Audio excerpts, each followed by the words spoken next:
Well, thank you, Paul and Edson. Now we'd like to open for questions. Yeah, Bob.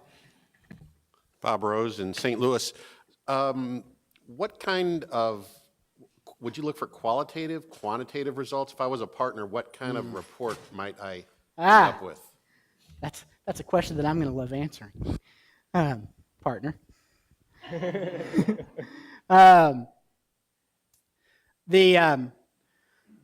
This research approach, I'm going to define as methodologically agnostic, meaning that the report you get is going to combine quantitative data, which the psychophysiological data is quantitative.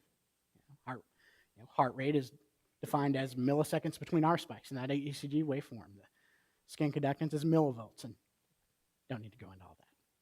But anyway, that's quantitative data. You've got quantitative data in the web analytics. We can ask other useful quantitative-based survey questions. In fact, we're getting ready to possibly do a study with a major national news provider here pretty soon. That's going to combine an online quantitative study with an in-lab psychophysiological study.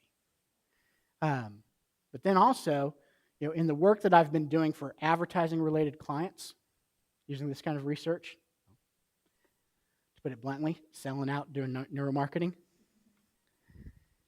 is that approach has used the physiological data stream to study the instant-by-instant experience an individual has when they're actually using your content, and then we'll do a follow-up in-depth interview that gets rich qualitative data to layer on top of that to understand what's going on at an explicit conscious level. Because one of the advantages, well, again, getting to this point that you have to understand what data is, what the data tells you and what it doesn't. Psychophysiological data, a great strength, is that it tells you something about unconscious processes that people can't tell you anything about.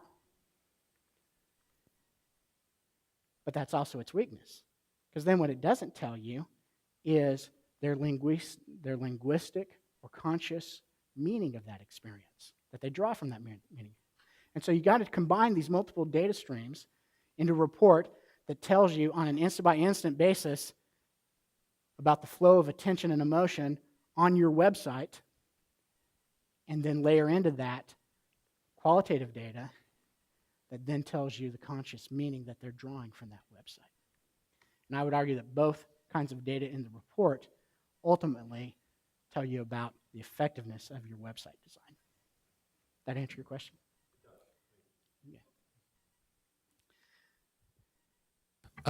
Yeah, we have a question over here. Hi, Paul. Hi. I noticed on your slide that you said online news often is not brain-friendly, and I wonder if you could give us some specific examples of types of online news presentation that are more friendly to the brain or are enemies of the brain. I'm going to have to use that phrase, enemy of the brain. I love it. Yeah. You're not going to let me slide by that point, huh? All right.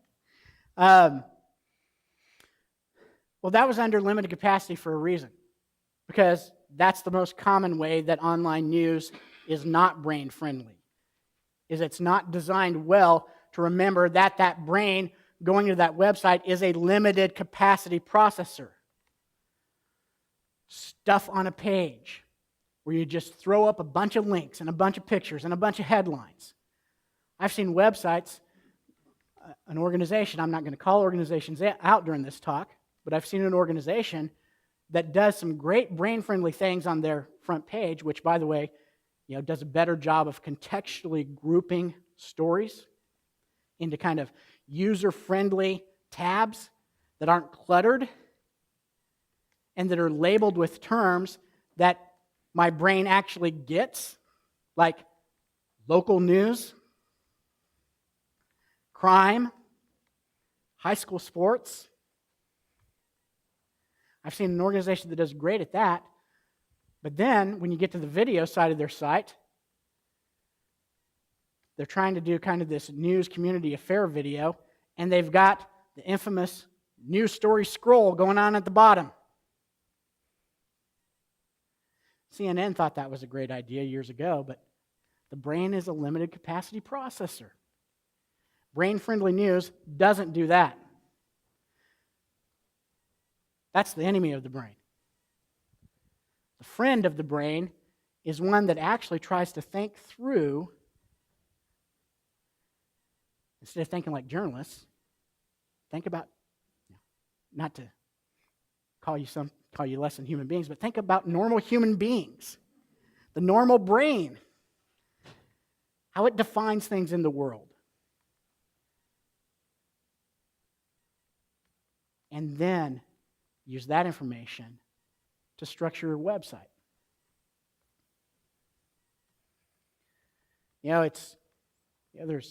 I'm blanking on the famous social psychologist that did the experiment from Stanford, but there was an experiment decades ago that demonstrated what's called the paradox of choice. I think one philosophy that goes into just throwing up a bunch of things on a page is we're going to capture them with something there by giving them a lot of choice. Well, this experiment in social psychology actually showed that really people don't like too much choice because it becomes cognitively overloading.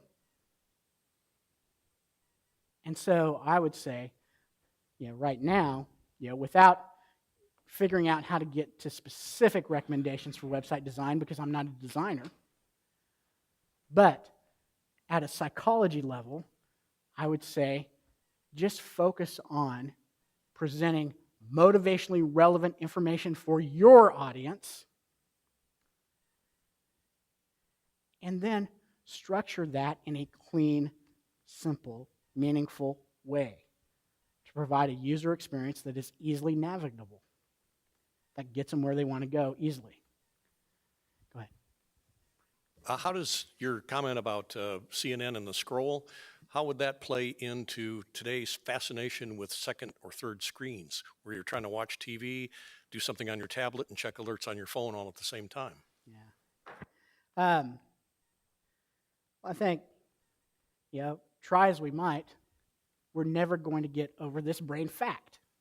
The brain is a limited capacity processor. And I would say when you're getting in second, third screens, something's going to give.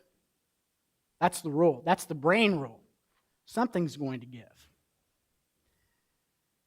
And you better try and figure out what that is if you want your content to be what doesn't give. The other way, however, there is a positive spin on this multi-screen experience as well, I think. The organization that can effectively figure out, in fact, actually, maybe this is where, I'm just thinking out loud here, which could be dangerous.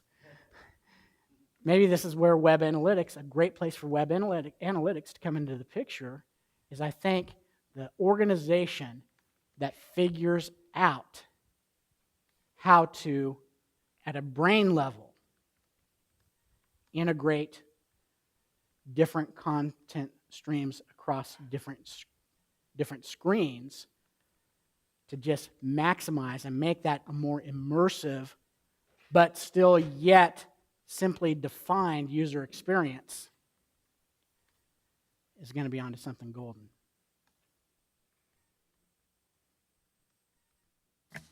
Hi, thanks for your presentation. Really enjoy learning about the brain and the mind. Thank you. I'm wondering, are you using the functional MRI as a tool in this? And second part, how much of what you're measuring really boils down to how much pleasure? I know you can measure look in the pleasure centers of the brain. Oh, yeah. How much of it is just related to simply an enjoyable experience versus something that turns you off? So to answer that first question first, no, we're not. But I'm not going to leave it at that. I'm going to tell you why.